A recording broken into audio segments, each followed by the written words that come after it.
नमस्कार दोस्तों, मेरा नाम है विमल सिंह। बालाजी स्टडी अड्डा में आपका स्वागत है। सामान्य विज्ञान के अंतर्गत जैसे कि हम आपको डेली प्रश्न करा रहे हैं, तो हमारा नया चैप्टर यहाँ से चैप्टर नंबर 7 स्टार्ट हुआ था, electric and magnetics properties of matter, जिसके अंतर्गत कुल हम देखेंगे 20 प्रश्न और ये पार्ट होगा हमारा पार्ट नंबर जो है वो 33। इससे पहले हमने देखा था इसका पार्ट नंबर 32, जो कि आपको साइड में आई बटन में पिछला वाला वीडियो मिल जाएगा, उस पर क्लिक करके आप देख सकते हैं। और ये वीडियो हम देखते हैं डेली दोपहर 3 बजे, तो लाइव आकर भी आप ये वीडियो देख सकते हैं। तो चलिए शुरू करते हैं। सबसे पहले बात करते हैं पिछले वाले वीडियो में पूछे गए प्रश्न के सही उत्तर की। प्रश्न मैंने पूछा था कि निम्नलिखित में से कौन सा एक प्रकृति में अनुचुंबकीय है, और 4 ऑप्शन भी दिए थे, हाइड्रोजन, लौह, ऑक्सीजन और नाइट्रोजन। आपको बताना था इन चारों में से कौन सा सही होगा। तो सबसे पहले समझते हैं अनुचुंबकीय होता क्या है। तो अनुचुंबकत्व पदार्थों का आप कह सकते हैं वह गुण होता है जिसमें जो पदार्थ होता है वो बाहर से आरोपित जो चुंबकीय क्षेत्र की दिशा है उसी में ही चुंबकीय क्षेत्र पैदा करता है, और ये पदार्थ जो बाह्य चुंबकीय क्षेत्र है उन्हीं के द्वारा आकर्षित भी किए जाते हैं। और इनका व्यवहार यदि बात करें तो प्रति चुंबकीय पदार्थों के चुंबकीय व्यवहार के ठीक अपोजिट या उल्टा होता है। ये आपका होता है अनुचुंबकीय। ये तो इनकी सभी प्रॉपर्टीज के बारे में बात हो गई, परंतु यहाँ पर आपके 4 ऑप्शन दे रखे थे, उनमें से आपको छांटना था कौन सा अनुचुंबकीय है। तो चलिए बात करते हैं अब उत्तर की। ऑप्शन एबीसीडी में से कौन सा सही होगा। तो आपका सी वाला ऑप्शन ऑक्सीजन बिल्कुल सही हो जाएगा। तो आपका ऑप्शन सी जो है वो सही होगा। जिसने ऑप्शन सी दिया था उसका बिल्कुल उत्तर सही है। तो चलिए शुरू करते हैं अब अपने इस वीडियो के प्रश्न। इस वीडियो का आपका सबसे पहला प्रश्न है कि जो ट्रांसफार्मर है उसका उपयोग निम्नलिखित में से किस उद्देश्य से होता है। ट्रांसफार्मर आप सभी जानते हैं। अब बताना है आपको, दिष्ट धारा को प्रत्यावर्ती धारा में बदलने के लिए इसका यूज होता है, प्रत्यावर्ती धारा जो है उसको दिष्ट धारा में बदलने के लिए होता है, या प्रत्यावर्ती धारा विभव को उच्चाई या अपचयी करने के लिए होता है, या चौथा कह रहा है दिष्ट धारा विभव को उच्चाई करने के लिए होता है। तो 4 ऑप्शन दे रखे हैं, बताना है आपको option A B C D में से कौन सा सही होगा। तो option A, option B, option C, option D में से कौन सा सही होगा। बात करते हैं उत्तर की, तो सी वाला आपका ऑप्शन बिल्कुल सही होगा कि प्रत्यावर्ती जो धारा विभव है उसको उच्चाई अथवा अपचाई करने के लिए ट्रांसफार्मर जो है इसका यूज जो है वो किया जाता है। तो यही आपका ऑप्शन सी इसका उद्देश्य जो है वो हो जाएगा। दूसरा प्रश्न देखते हैं, ट्रांसफार्मर प्रयुक्त होते हैं। अब यहाँ पर प्रश्न वही पूछा गया पर ऑप्शन बदल दिए गए। डीसी को एसी में बदलने के लिए यहाँ पर डीसी क्या है, डीसी का मतलब यहाँ पर डायरेक्ट करंट से है। डी से आपका क्या है डायरेक्ट, और सी से आपका क्या है करंट। और इसी प्रकार जो आपका एसी है ये आपका अल्टरनेटिव करंट हो जाता है। तो वही पूछा गया, डीसी को एसी में बदलने के लिए, एसी को डीसी में बदलने के लिए, डीसी वोल्टेज के उपचयन करने के लिए, या एसी वोल्टेज जो है उसका उपचयन या अपचयन करने के लिए। तो 4 ऑप्शन दे रखे हैं, बताना है आपको option A B C D में से कौन सा सही होगा। पिछला वाला यदि आपने ऑप्शन देखा समझा तो बिल्कुल ये गलत नहीं करेंगे। क्यों? क्योंकि पिछले वाले ऑप्शन में क्या था, प्रत्यावर्ती धारा, यहाँ पर उसी को चेंज करके इंग्लिश में कह दिया गया है एसी वोल्टेज का उपचयन या अपचयन करने के लिए। तो आपका ऑप्शन डी वाला बिल्कुल सही होगा। पिछला वाला ऑप्शन देखेंगे तो उससे और ज्यादा आपको क्लियर होगा। प्रत्यावर्ती धारा विभव को उच्चाई अथवा अपचाई यहाँ पर लिखा है, यहीं पर दूसरी लैंग्वेज में उपचयन या अपचयन जो है वो लिख दिया है। बाकी वही सारी चीजें हैं। तीसरा प्रश्न कह रहा है कि प्रत्यावर्ती विद्युत धारा को दिष्ट विद्युत धारा में परिवर्तित किया जाता है। किसके द्वारा? मोटर के द्वारा, डायनमो के द्वारा, ट्रांसफार्मर के द्वारा, या रेक्टिफायर के द्वारा। तो 4 ऑप्शन दे रखे हैं, बताना है आपको option A B C D में से कौन सा सही होगा। प्रत्यावर्ती विद्युत धारा को दिष्ट विद्युत धारा में जो है वो पूछा गया है। तो option A, option B, option C, या ऑप्शन डी में से कौन सा सही होगा। बात कर लेते हैं चलिए उत्तर की। तो आपका यहाँ पर ऑप्शन नंबर डी रेक्टिफायर बिल्कुल सही हो जाएगा। तो प्रत्यावर्ती विद्युत धारा को दिष्ट विद्युत धारा जो है उसमें परिवर्तन करने का काम जो है ये करता है। अगला प्रश्न देखते हैं। चौथा प्रश्न क्या कह रहा है, प्रत्यावर्ती धारा यानी कि एसी को दिष्ट धारा यानी कि डायरेक्ट करंट जो है उसमें परिवर्तित करने वाली युक्ति को कहते हैं।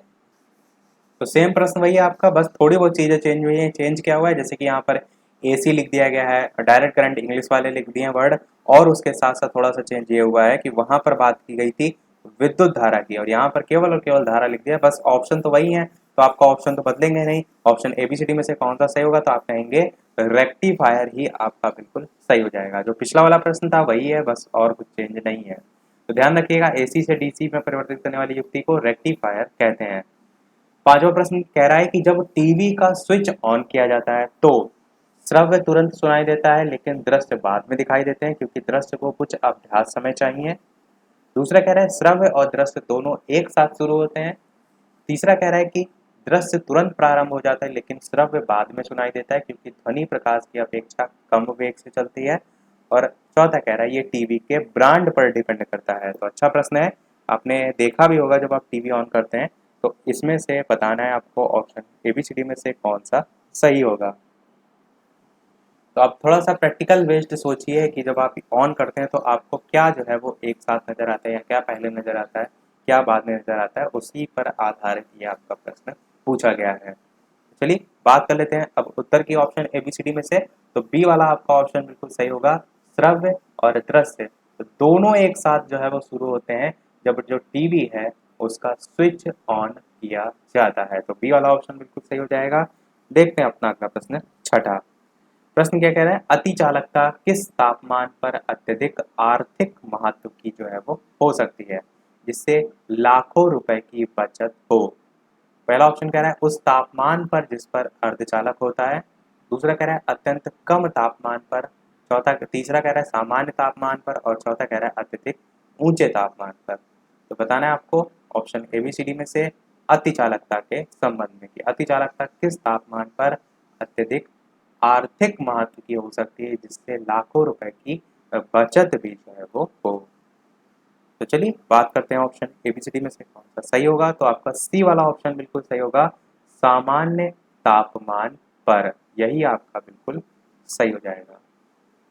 अगला प्रश्न देखते हैं, सातवां प्रश्न कह रहा है कि अति चालक का लक्षण क्या होता है, निम्न पारगम्यता होता है, उच्च पारगम्यता होता है, शून्य पारगम्यता होता है या अनंत पारगम्यता होता है। तो चार ऑप्शन दे रखे हैं, बताना है आपको ऑप्शन एबीसीडी में से कौन सा सही होगा। इसके अलावा वीडियो पसंद आए तो वीडियो को लाइक भी अवश्य कर दीजिएगा ताकि इसी प्रकार अच्छे अच्छे प्रश्न मैं आपके लिए प्रैक्टिस कराते रहूँ। प्रश्न हालांकि जरूर कठिन है परंतु ये सोचिए कि प्रश्न जो आपको आते ही हों अगर मैं वही यहाँ पर कराऊँ तो फिर आपका पढ़ने का क्या मतलब रह जाएगा। ये सभी प्रश्न वो हैं तो बहुत लोग ऐसे होंगे जिन्होंने पहली बार सुना होंगे, ये सभी वर्ड पहली बार सुने होंगे। तो यदि आपको नहीं आते हैं तो कोशिश कीजिए साथ साथ में समझिए, याद करते हुए चलिए क्योंकि सभी चैप्टर को हम यहाँ पर टच कर रहे हैं तो आपका ओवरऑल यहाँ पर तैयारी जो है वो हो रही है। तो चलिए बात करते हैं उत्तर के ऑप्शन एबीसीडी में से। तो सी वाला आपका शून्य परागम्यता बिल्कुल सही हो जाएगा। परा यहाँ पर नहीं कह सकते हैं, वैसे परागम्यता भी सही है, पारगम्यता दोनों ही सही है। तो अति चालक का लक्षण आपका यही ऑप्शन नंबर सी जो है वो सही हो जाएगा। आठवां प्रश्न देखते हैं, नव आविष्कृत उच्च ताप अति चालक है, शुद्ध दुर्लभ मृदा धातुएं, मिश्र धातुएं, सिरेमिक ऑक्साइड्स या कार्बनिक अकार्बनिक बहुलक। बताना है आपको नव आविष्कृत उच्च ताप अति चालक में, इसमें आपको बताना है ऑप्शन एबीसीडी में से कौन सा जो है वो सही होगा। तो चलिए बात करते हैं कौन सा सही होगा। ऑप्शन एबीसीडी में सी वाला आपका बिल्कुल सही होगा, सिरेमिक ऑक्साइड्स जो है आपका बिल्कुल सही होगा। ये आपका नव आविष्कृत उच्च ताप चालक के अंतर्गत आ जाएगा। चलिए देखते हैं अपना अगला प्रश्न जो है वो नवा प्रश्न क्या कह रहा है कि कुछ समय प्रयोग में आने के बाद जो बड़े ट्रांसफार्मर है वो गर्म हो जाते हैं, इसका कारण ये तथ्य है कि, अब आपको बताना है इसका रीजन क्या होता है। धारा ट्रांसफार्मर में ऊष्मा उत्पन्न करती है, ये रीजन होता है। ये ट्रांसफार्मर में हिस्टैरिसिस हानि होती है। तीसरा कह रहा है शीतलन के लिए प्रयुक्त द्रव गर्म हो जाता है। इस प्रकार से अलग अलग ऑप्शन दे रखे हैं, अब आपको बताना है तीन में से कौन सा सही होगा। केवल दो और तीन, केवल एक, एक और दो या एक दो और तीन, तीनों। बताना है आपको ऑप्शन एबीसीडी में से कौन सा सही होगा कि कुछ समय प्रयोग में आने के बाद जो बड़े ट्रांसफार्मर होते हैं वो गर्म हो जाते हैं। तो इनमें से कौन सा जो है आपका सही होगा। तो चलिए बात करते हैं उत्तर की ऑप्शन एबीसीडी में से। तो आपका यहाँ पर डी वाला ऑप्शन बिल्कुल सही होगा, यानी कि तीनों ही आपके कथन बिल्कुल सही हैं कि धारा जो है ट्रांसफार्मर में ऊष्मा उत्पन्न करती है, ये भी आपका सही है। ट्रांसफार्मर में हिस्टैरिसिस हानि होती है, ये भी आपका सही है। और शीतलन के लिए प्रयुक्त द्रव गर्म हो जाता है, ये भी आपका बिल्कुल सही है। तो तीनों ही रीजन आपके होते हैं कि कुछ समय प्रयोग में आने के बाद बड़े ट्रांसफार्मर गर्म हो जाते हैं। अगला प्रश्न देखते हैं, 10वां विद्युत उपकरणों में अर्थ का उपयोग होता है क्योंकि उपकरण 3 फेज में काम करते हैं। अर्थ यहाँ पर वही है जो अर्थिंग हम कहते हैं, अर्थिंग के लिए तार जो है वो वायर डाले जाते हैं, वही यहाँ पर लिखा है। दूसरा कह रहा है खर्च को कम करने के लिए, तीसरा कह रहा है सुरक्षा के लिए, और चौथा कह रहा है फ्यूज के रूप में। बताना है विद्युत उपकरणों में अर्थ का उपयोग जो है वो किस रीजन से जो है वो होता है। Option A, option B, option C या ऑप्शन डी। तो चलिए बात करते हैं उत्तर की ऑप्शन एबीसीडी में से। तो आपका सी वाला ऑप्शन सुरक्षा के लिए बिल्कुल सही हो जाएगा। अर्थिंग के लिए वायर इसीलिए डाले जाते हैं कि सुरक्षा हो, किसी प्रकार की दुर्घटना ना हो। सी वाला आपका ऑप्शन बिल्कुल सही हो जाएगा। अगला प्रश्न देखते हैं, 11वां प्रश्न क्या कह रहा है। फ्यूज का सिद्धांत जो है वो है विद्युत का यांत्रिक प्रभाव, विद्युत का रासायनिक प्रभाव, विद्युत का ऊष्मीय प्रभाव या विद्युत का चुंबकीय प्रभाव। तो 4 ऑप्शन दे रखे हैं। बताना है आपको ऑप्शन एबीसीडी में से कि फ्यूज का सिद्धांत जो है इनमें से कौन सा सही होगा। Option A, option B, option C या ऑप्शन डी। तो चलिए बात कर लेते हैं अब उत्तर की। तो आपका ऑप्शन सी वाला बिल्कुल सही होगा। विद्युत जो है उसका ऊष्मीय प्रभाव आपका बिल्कुल सही हो जाएगा, जो कि आपका फ्यूज का सिद्धांत आप जो है वो कह सकते हैं। अगला प्रश्न देखते हैं, 12वां प्रश्न क्या कह रहा है। तो प्रश्न है आपका कि घर की सुरक्षित विद्युत सप्लाई के लिए उपयोग में आने वाला फ्यूज तार किस धातु का बना होता है, या जिस धातु का बना होता है उसका पूछा गया है। गलनांक ज्यादा होता है, गलनांक कम होता है, प्रतिरोध अधिक होता है या प्रतिरोध कम होता है। ये मैंने आपको प्रश्न कराया था तो समझाया भी था। अब आपको यहाँ पर सही उत्तर का चयन जो है वो करना है। Option A, option B, option C या ऑप्शन डी।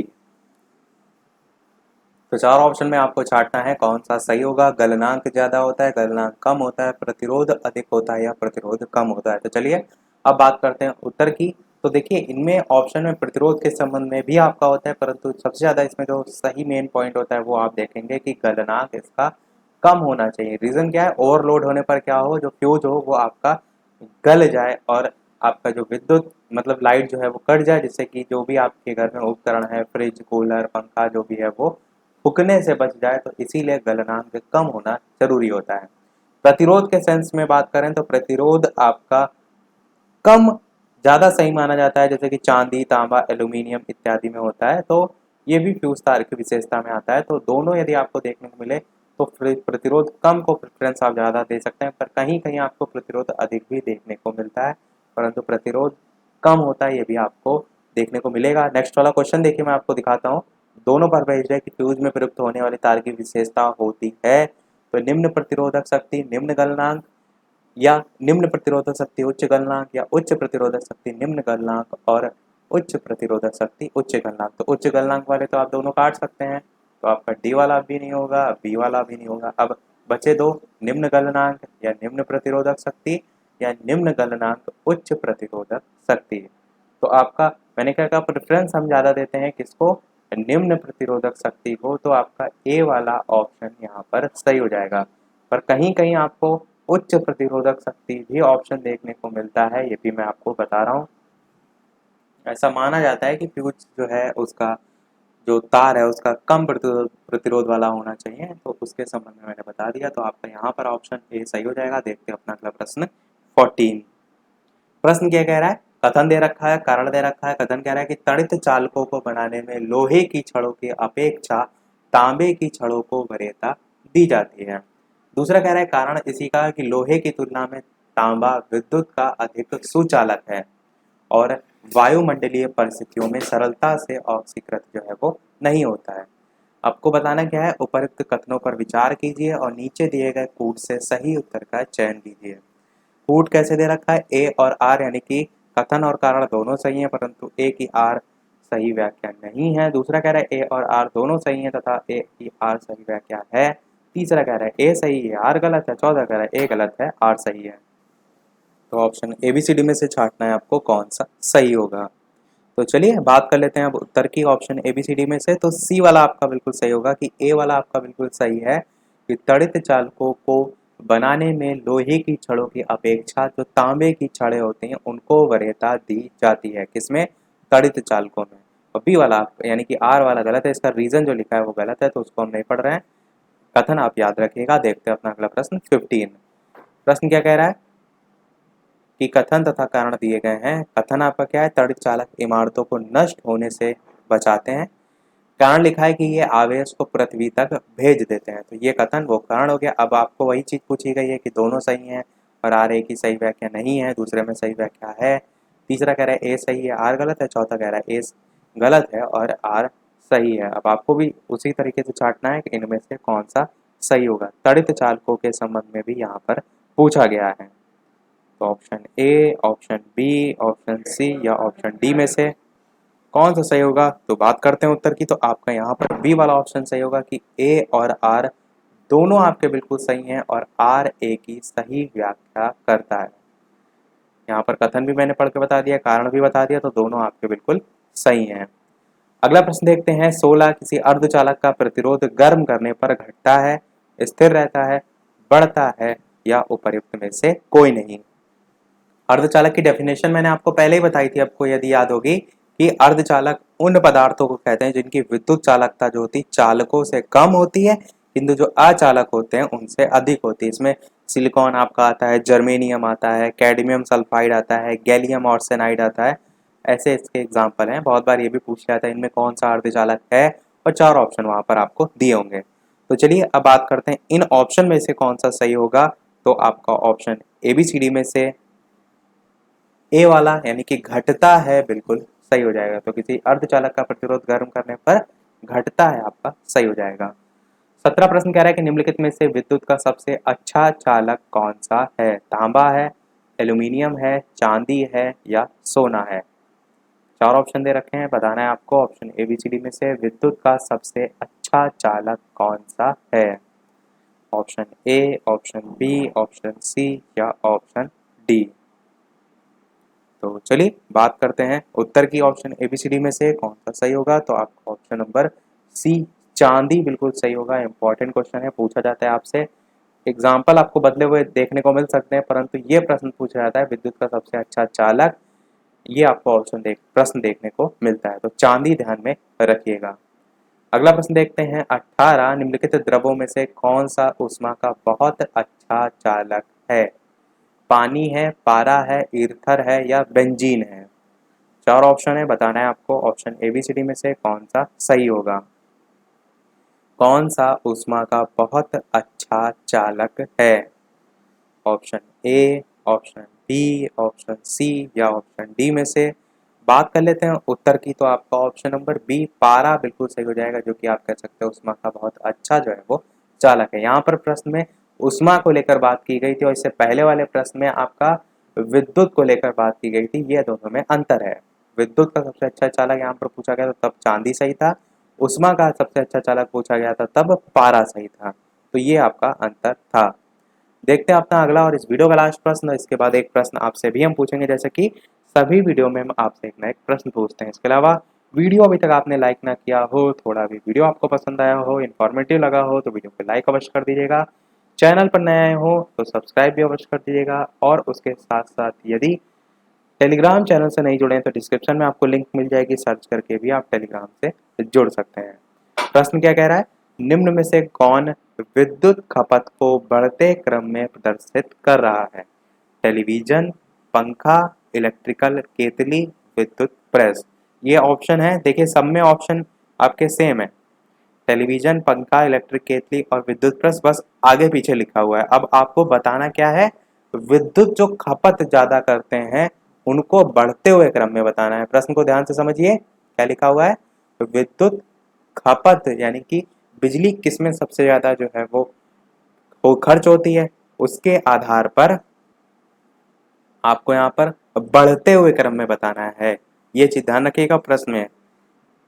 तो option A, option B, option C या ऑप्शन डी, थोड़ा सा समय मैं आपको दे रहा हूँ ताकि आप जो है वो सही तरीके से सोच सकें। तो बात करते हैं चलिए अब उत्तर की। तो सबसे पहला आपका आएगा पंखा, जो आपका देखिए सी वाले ऑप्शन में दे रखा है। पंखा जो है आपका विद्युत खपत सबसे कम करता है। क्यों? बढ़ते हुए क्रम में लिखना है। फिर पंखा के बाद नंबर आएगा आपका टेलीविजन का, जो कि पंखा से ज़्यादा विद्युत खर्च करता है या लेता है। उसके बाद आपका आएगा विद्युत प्रेस, जो कि आप देखते हैं आते हैं प्रेस करने वाले, और उस सबसे ज़्यादा जो बिजली जिसमें खर्चा होती है, विद्युत खपत होती है, वो इलेक्ट्रिक केतली में होती है। आप देखिएगा उसमें लिखा भी रहता है कितने वाट यूज़ हो रहा है, तो यही आपका सी वाला क्रम जो है वो हो जाएगा विद्युत खपत के संबंध में। तो आपका ऑप्शन सी सही हो जाएगा। देखते हैं चलिए अपना अगला और इस वीडियो का लास्ट प्रश्न। जैसे कि सभी वीडियो में हम आपसे एक ना एक प्रश्न पूछते हैं, इस वीडियो का आपके लिए प्रश्न है कि विद्युत का सबसे अच्छा चालक आपको बताना है। इस पर बेस्ड मैंने एक क्वेश्चन कराया था, देखिए किसी का गलत ना यहाँ से नहीं होगा। तांबा, चांदी, सोना, अभ्रक, 4 ऑप्शन है। ऑप्शन ABCD टाइप करके भी आप अपना आंसर बता सकते हैं, या डायरेक्ट जो आंसर है उसको टाइप करके भी बता सकते हैं। तो अपना आंसर वीडियो के मेन कमेंट में टाइप करके बताइएगा कि इनमें से कौन सा जो है वो सही होगा। इसी के साथ हमारे आज का पार्ट जो है वो समाप्त होता है। आज वीडियो में इतना ही। वीडियो पसंद आया हो तो लाइक अवश्य कीजिएगा, नए हैं चैनल पर तो सब्सक्राइब जरूर कीजिएगा। चलिए मिलते हैं अगले वीडियो में नए टॉपिक के साथ। तब तक के लिए नमस्कार। Thank you for watching.